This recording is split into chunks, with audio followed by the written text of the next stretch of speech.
mine.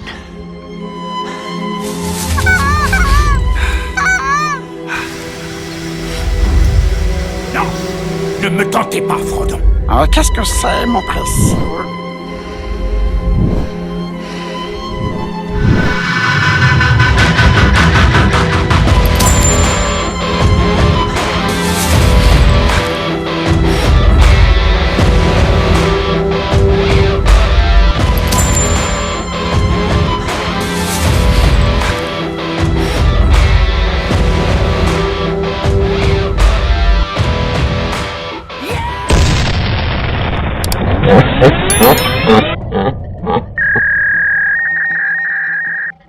Bonjour tout le monde, bienvenue dans le show de Plume. Aujourd'hui, une claque à Pigeon.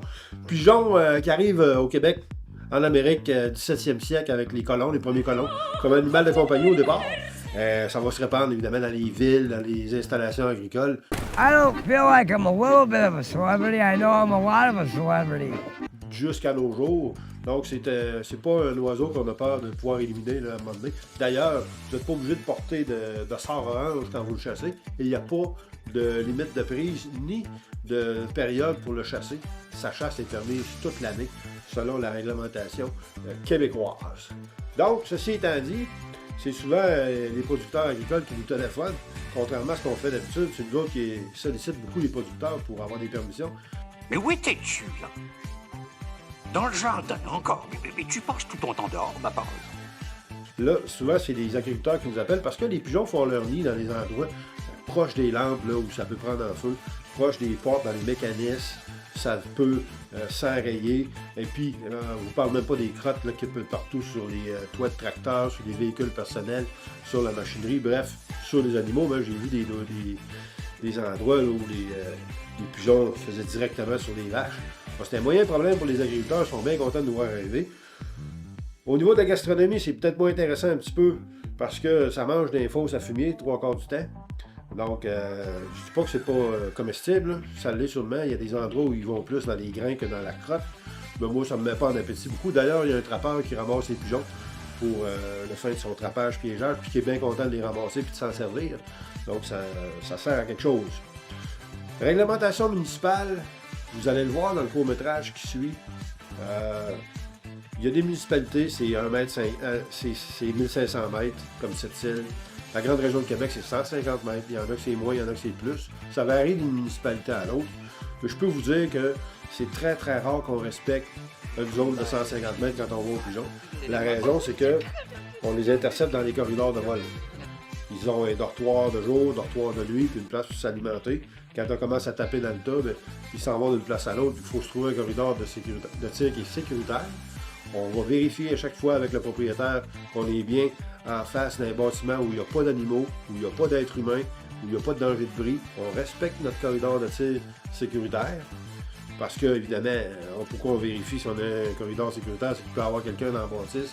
Puis là, on peut ricocher, etc. Donc, il faut aller vérifier avant tout ça que vous êtes safe, que vous êtes bien sur un bâtiment qui n'a pas d'animaux. Et puis, comme on dit, ben, amusez-vous. Fait que là, il fait vraiment fret, la poutine doit pas être chère chez Ashton. On s'habille, puis on va tirer une coupe de pigeons.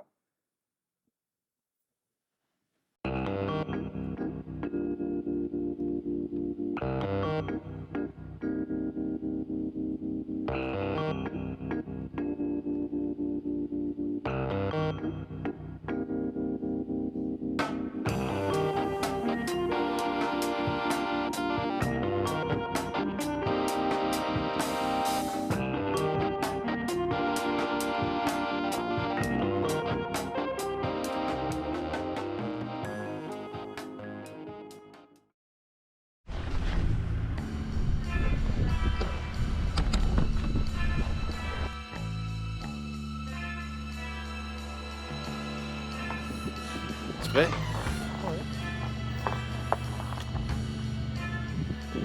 Go!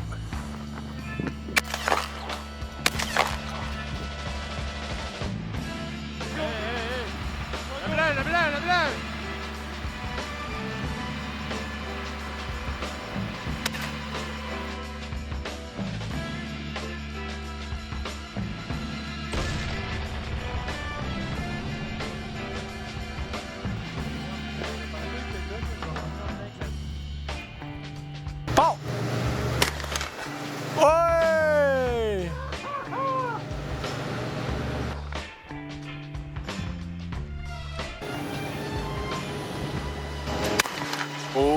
poignant le cul. Oh! Oh oui, lui est dead. Lui... Ça tombe de partout.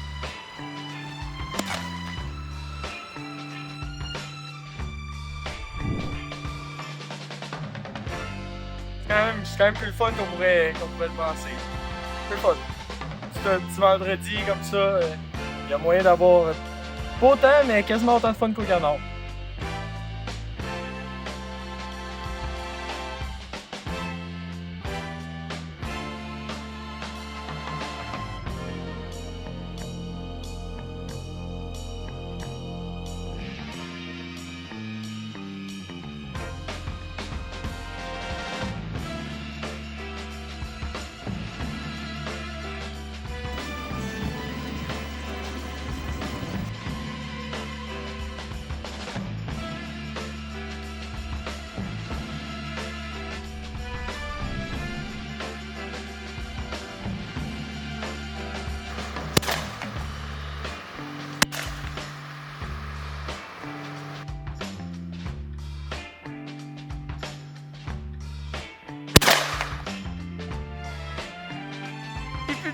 Viens-t'en, viens-t'en!